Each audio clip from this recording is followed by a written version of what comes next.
দফা দাবিতে জেলা শাসকের কাছে স্মারকলিপি। পশ্চিমবঙ্গ আশাকর্মী ইউনিয়নের কোচবিহার 4 দফা দাবিতে জেলা শাসকের দপ্তরে স্মারকলিপি জমা দিল পশ্চিমবঙ্গ আশাকর্মী ইউনিয়ন।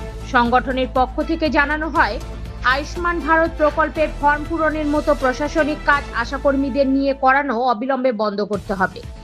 ইউনিয়নের অভিযোগ, অতিরিক্ত প্রশাসনিক কাজের চাপের কারণে এক আশাকর্মীর মৃত্যু হয়েছে। মৃত কর্মীর পরিবারের জন্য 5 লক্ষ টাকার আর্থিক ক্ষতিপূরণের দাবিও জানানো হয়। এছাড়াও আশাকর্মীদের বিভিন্ন দীর্ঘদিনের সমস্যা এবং দাবি দেওয়া দ্রুত সমাধানের আবেদন জানিয়ে জেলা শাসকের কাছে স্মারকলিপি প্রদান করেন সংগঠনের সদস্যরা। দাবি পূরণ না হলে আগামী দিনে বৃহত্তর আন্দোলনের পথে হাঁটারও ইঙ্গিত দেন তারা। কোচবিহার থেকে রিপোর্ট, নিজস্ব প্রতিনিধি, ভোরের সংবাদ।